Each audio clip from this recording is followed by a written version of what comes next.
I love what someone said. He simplified what we are saying in 5 C's. And I think that's the hierarchy of being influential with your calling. You start with having a relation with Christ. That's the first C, Christ. And then we have, community. You must have a community around you to grow with, a community. And then, you extend it to the church. And then you're building your character. And then you're achieving your calling. That's the 5th C. So I'm sure there's someone out there, there's a young person who's like, okay, so how do I get to know my calling? How do I get to know that I'm even gifted in this and talented in this so that I can achieve the bigger picture? What would you tell such a young person, Steve? Alison mentioned part of it, relationship. Communion with God, because it's the creator, it's the manufacturer who knows your call. You get so through doing those things, through communion with God, through fellowship with God. If your calling is 96 pages, God is not going to reveal it to you in one night. He's going to reveal page by page, page by page. Oh yes. And so you need consistency. You need consistency with God, prayer altar, personal prayer time with God, personal revision of the Word of God. So you'll put pieces together. Sometimes you've got to put pieces together, puzzle, because everything does not come together at once. You remember the situation that Esther was in the Bible. She did not know why she became queen at such a time as that. So it was Mordecai who revealed it to her at that point. And said, who knows that you became queen at such a time as this? Oh yes. You get, so that you can intercede on behalf of the Israelites. Who are meant to be destroyed. So her calling was to become queen. You get? But it had that unique purpose, to save the children of Israel. You get? So sometimes it's difficult to put the pieces together, but you'll try to pick, as long as you're consistent. The key word there is consistency. And every calling is unique in its own way. That's why communication is a constant, because my calling is different from yours. Absolutely. We may have several similarities in giftings. All of us can be dream interpreters. And we have the Dream World Company. You get? But we are different. My dream interpretation is supposed to help something else. And your dream interpretation is also supposed to support something else. You get? When you look at the Bible, different prophets existed at the same time, but their purposes were different. You get what I'm trying to say?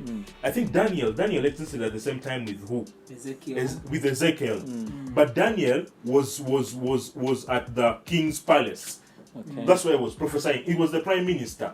He was the Nabaj of the time. He was prophesying at the palace. Ezekiel was in the camp of the Israelites, in the refugee camp, because they were prisoners of war. They were prisoners of war. When you read the book of Ezekiel, his prophecies were in the direction of the church, of the temple of God. The prophecies of Daniel were under government. And this kingdom comes after this one. And both of them are prophets. But in different spheres. Prophesying about the temple, prophesying about governments. You get? Now, it will kill the fake it till you make it people. Absolutely. You get now? Because if you want to copy, if you want to be a copycat, that's where the problem will be. So my calling can be a counter book. Yet yours is the Musana 26 pages. No, it's not that. You get what I'm saying? But so that's why it's not good to copy. Stay in your lane. Fellowship with God. Jesus executed his in 3.5 years, because he died when he was 33.5. You get what I'm saying? So the different experiences that you go through are supposed to enable. Something that I'd forgotten about Joseph. He went through administration under Potiphar. He went through. He was an administrator. He was a store master. Those skills he learned. And when he interpreted Pharaoh's dream, he gave Pharaoh advice. Pharaoh did not make Joseph prime minister because of interpreting the dream. No.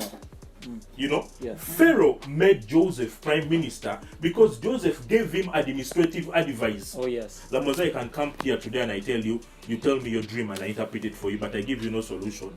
Hey, you don't like that. Oh, this is what is going to happen. Blah blah. Then you go. You know. Yes. But I can interpret your dream and then give you a solution. Yeah. Then because Joseph told Pharaoh that you need to get a sober man who will do A, B, C, D. In the 7 years of plenty, store. In the 7 years of famine, blah, blah, blah. Yes. Then Pharaoh was like, wow. Upon that advice, and Joseph had learned that advice under Potiphar. Yes. You know the experiences we go through. Then Pharaoh said, hey, cover them, like we say in this generation. Yeah. There is no better man for this job than you. Oh yes. Now go moving into. So basically, if you streamline like that, you walk like that. Look at the life of Joseph. He did not defile himself with Potiphar's wife. Oh yes. However beautiful and cute he overcame sexual. Yeah. So you understand what I'm trying to see is that he was handsome and everything. You know, there is a common saying. There's a common thing nowadays. People think that because you're handsome, you need to be a pervert. Because you're pretty, you need to be a pervert. You know that common thing. Yeah. That all cute girls are perverts. That's all handsome guys are perverts. You Mm. can be handsome and what, and yet you on point. You're not lousy. Yeah. Oh yes. So the most important thing in discovering your call is communion and fellowshipping, altar, devotion with God. These things will, even the different circumstances, you may go to prison, you may fall, you may fail your exams, you may do what. All those things, there is a hidden purpose. If you can find the hidden purpose in them, you'll seek solace and consolation in the presence of God. Oh yes. Then things will start being unveiled one step at a time.